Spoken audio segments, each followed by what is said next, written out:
안녕하세요 여러분들, 테크노사우루스의 티나노입니다. 자, 오늘 보여드릴 거는 오딘 3. 사실 지난번에 레드 매직 아스트라 이거 리뷰를 해드리면서 좀 가격이 비싸긴 한데 게이밍 기준으로는 원탑이다, 가격 상관없으면 요거 사셔도 된다, 이런 식으로 말씀드렸는데 댓글에 저희 구독자분께서 이렇게 올려주셨더라고요. 사실 저도 이런 안드로이드 핸드헬즈를 갖다가 여러 개를 사긴 하는데 대부분 이 목적이 뭐랄까 안드로이드 고사양 게임을 하려고 사는 게 아니라 에뮬레이터용으로 생각을 하고 사거든요. 지금 잠깐 드는 생각으로는 과연 전력 세팅이나 이런 것들이 제대로 되어 있긴 할까, 이런 부분들이 조금 의문이긴 한데 요거 에뮬용으로는 다른 분들께서 이미 좀 검증을 하셨거든요. 그래서 오늘은요 이 녀석이 에뮬용 말고 고사양 안드로이드 게이밍용으로는 어떤지 이 부분에 대해서 간단하게 한번 알아볼까 해요. 자, 먼저 오딘 3는 여기에 모델명 나와 있죠. 베이스, 프로, 맥스, 울트라, 램이랑 스토리지 용량으로 구분을 하게끔 되어 있고요. 베이스는 제가 알기로는 블랙 모델만 가능했었던 것 같아요. 가격은 59만 5천 원 정도, 그러니까 아스트라보다는 훨씬 싸고 Y700 4세대 요거랑은 이제 거의 비슷한 수준이다, 이렇게 생각을 하시면 돼요.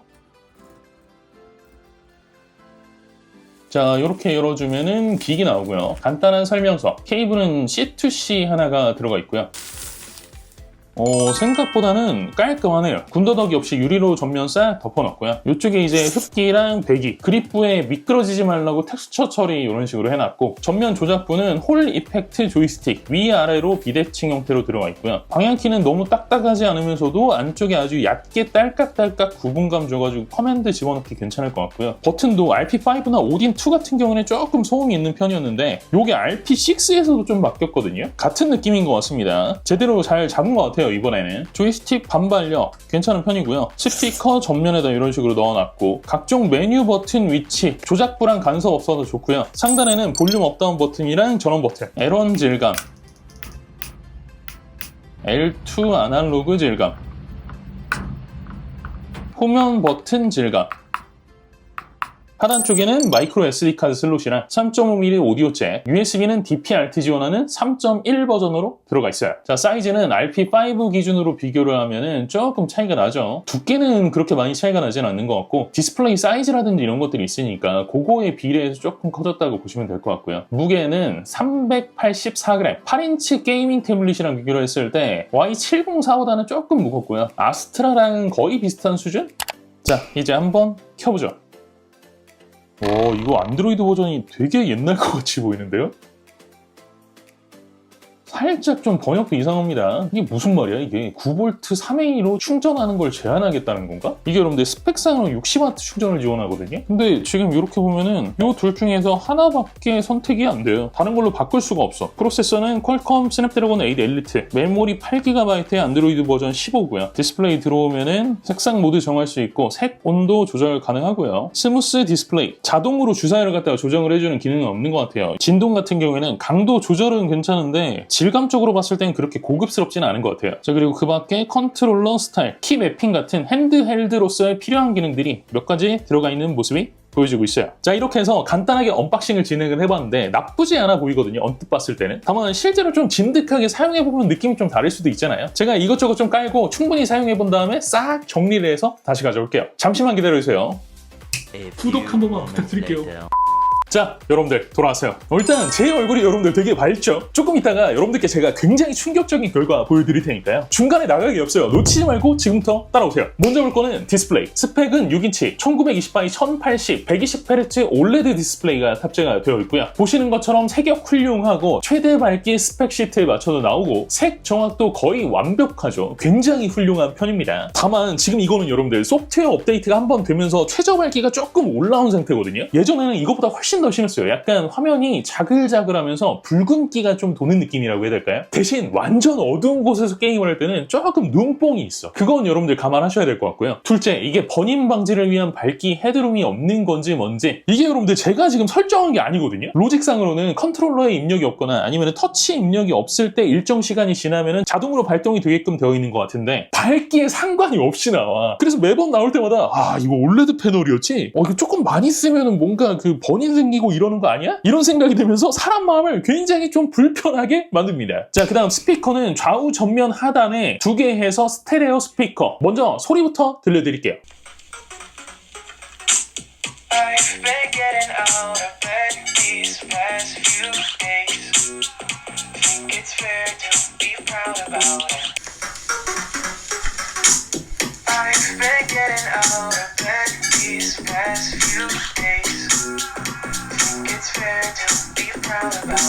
자, 어떻습니까? 모르겠어요. 이거 뭐 별로다, 되게 안 좋다라고 얘기를 하시는 분들도 있는 것 같던데 저는 개인적으로 나쁘지 않았어요. 살짝 뭐랄까 소리가 조금 쨍한 느낌이라고 해야 될까? 그런 것들이 있고 저음부가 좀 많이 올라오지 않는다. 이런 특징적인 부분이 있긴 한데 이게 사실 태블릿보다는 훨씬 작고 오히려 휴대폰에 좀 더 가까운 사이즈잖아요. 그 관점에서 봤을 때는 그럭저럭 괜찮은 편이었어요. 플러스 조작부는 지난번에 제가 간단하게 언박싱하면서 전체적으로 괜찮은 것 같다 이런 식으로 평가를 했었는데 진짜 다른 건 다 괜찮거든요. 위에 메뉴에서 이렇게 누르게 되면은 불도 들어오고 색깔도 이런 식으로 조정이 가능하더라고. 만족도가 나쁘지 않았는데 진짜 딱 하나 이 스틱 있잖아요. 이거의 높이가 너무 진짜 높아. 다른 애들이랑 비교를 하더라도 얘만 혼자 불뚝 솟아 있어. 때문에 이게 뭐랄까 살짝 좀 과장 더 보태면은 오락실에 스틱 있지, 스틱 위에다가 엄지손가락 올려놓고 돌리는 듯한 느낌이야. 자, 이제 성능. 에뮬 게임은 여러분들 따로 안 달았어요. 다른 태블릿들처럼 안드로이드 게이밍용으로만 평가를 했습니다. 자, 모드는 고사양 모드, 펜은 스마트 모드로 동작을 시켰고요. 원심부터 보여드리면 얘는 아예 뭐 떨어지지가 않죠. 실제로 게임을 할 때도 아예 끊기는 느낌 자체가 들지를 않습니다. 다만 타이틀이 원신이기 때문에 어쨌든 Agen2, Agen3만 하더라도 59프레임대가 항상 나오는 게임이잖아요. 아무렴 전력 세팅이 아무리 허접했어도 A 엘리트가 들어가 있는데 이 정도는 당연한 소양이라고 생각이 드는데 자, 다음 스타레일 보여드립니다. 아니 이게 여러분들 제가 여러 번 말씀드리지만 같은 AP가 들어갔다고 해서 같은 성능이 나오는 게 아니거든요. 제가 저번에도 그랬었잖아요. 이거 전력 세팅이나 제대로 되어 있는지 모르겠다고. 솔직히 구독자님이 그렇게 댓글을 남겨주셨지만 속으로 이렇게 생각했거든요. 아스트라 성능? 절대 안 나온다. 아니 근데 이게 Y704랑 아스트라랑 경쟁이 되네? 플러스 하나 더 남았어요. 마비노기 모바일. 야, 역시 모비노기는 엄청난 벤치게임. 스타레일에서도 58, 59가 안 꺾인 애가 여기서는 40프레임대가 나오긴 합니다. 다만 지금 여러분들 이게 프레임이 구려 보이죠? 그런데 다른 애들 프레임 데이터를 덮어 씌우면은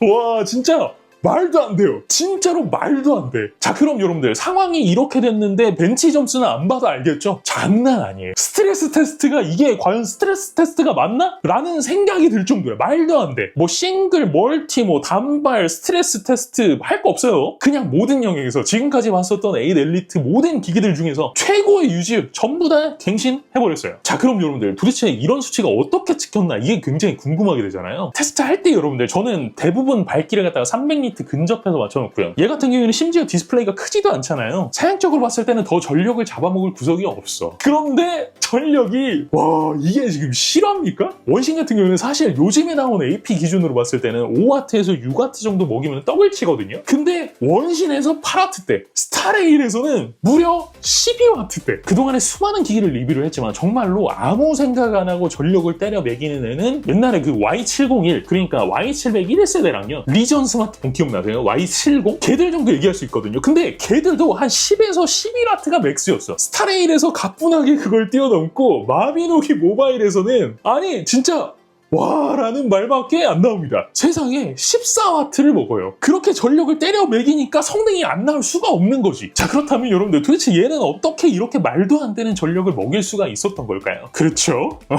얘는 다른 모바일 기기들은 대부분 패시브 쿨링이잖아요. 레드 매직 아스트라 뭐 여기 쿨러 넣었다라고 하지만 제가 말씀드렸잖아요. 얘는 그냥 기믹이라고. 근데 이 녀석은 진짜 팬이 붙어있는 액티브 쿨링 때문에 그렇게 전력을 미친 듯이 먹이는데도 불구하고 온도가 와 진짜 너무 착해요. 심지어 얘 같은 경우는 컨트롤러가 이렇게 달려있으니까 대부분 이 컨트롤러로 조작을 한단 말이에요. 발열 포인트를 손으로 직접 만질 일이 없어요. 게임할 때 말도 안 되게 쾌적해요. 온도는 하나도 안 느껴지고 성능은 미친 듯이 뽑아줘. 사실 저 같은 경우는 안드로이드 게임을 이렇게 패드로 조작을 해본 적이 별로 없어서 조금 불편한 부분이 있긴 했는데 이거는 시간이 지나면 어느 정도 해결이 될 문제잖아요. 게이밍 성능 대비 온도적인 사용성은 진짜 압도적이에요. 제가 왜 지금까지 핸즈헬드를 이렇게 사용해볼 생각을 안 했나 라는 생각이 들 정도였어. 정말로. 자, 그런데 말입니다. 그렇지. 좋은 얘기만 나올 리가 없잖아. 이것만 잡았으면 진짜 완벽했을 텐데. 이게 여러분들 진짜 팬이 들어가 있는 액티브 쿨링. 또 쿨러 형태 보면 알잖아요. 이쪽으로 공기를 빨아들여가지고 위쪽으로 내뱉는 블로우 형식인데요. 이게 지금 이 안에가 보이는지 모르겠는데 생각보다 이 블레이드 사이즈가 굉장히 좀 작거든요. 이러면 여러분들 풍압을 만들어내기가 되게 어려워. 즉 풍압이 약한 블로우 팬으로 유의미한 쿨링 성능을 만들려다 보니까 RPM이 어마어마합니다. 소음이 진짜 과장 조금 더 보태면은 겜투브 못지않은 소음이 나고요. 사실 이게 수치만 가지고는 모르거든요. 직접 들어봐야 알거든.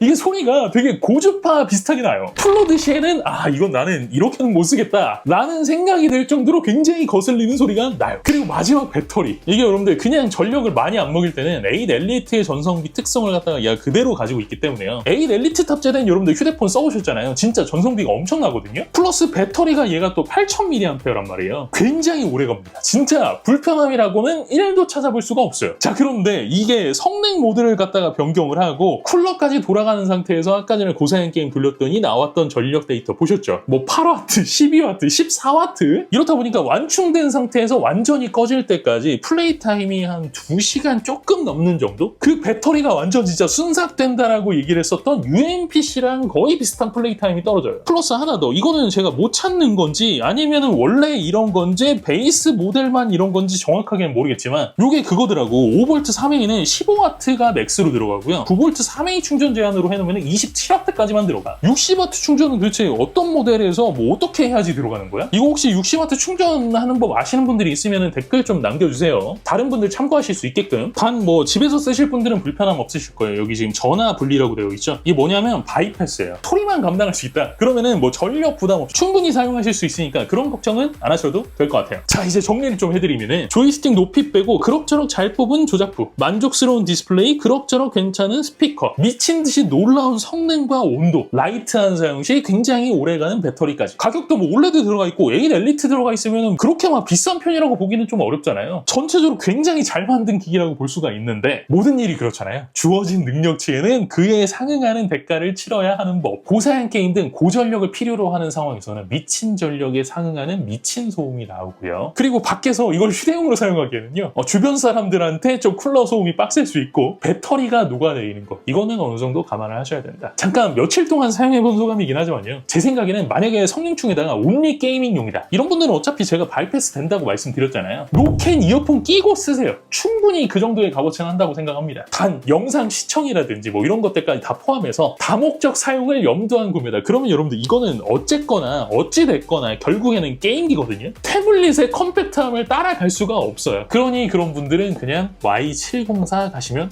되겠습니다. 오케이? 자, 오늘 영상은 여기까지입니다. 영상이 재미있으셨다면 구독과 좋아요 그리고 알림 설정 꼭 잊지 말아주시고요. 저는 다음 시간에 또 재미있는 영상으로 찾아뵙도록 하겠습니다. 지금까지 저는 티라노였습니다. 고맙습니다. 진짜 생각도 안 했거든요. 저는 뭐 이것도 구매를 하지만 RP5도 구매를 하고 RP6도 구매를 했거든요. 근데 리뷰는 안 하잖아요. 그냥 제 개인적인 에뮬레이터용 게임기로 사는 거예요. 근데 이게 이렇게 맛깔날지는 몰랐네. 정말로다가 최근 한 6개월간 봤던 기기 중에서 가장 맛깔나는 기기 같아요. 기똥차입니다.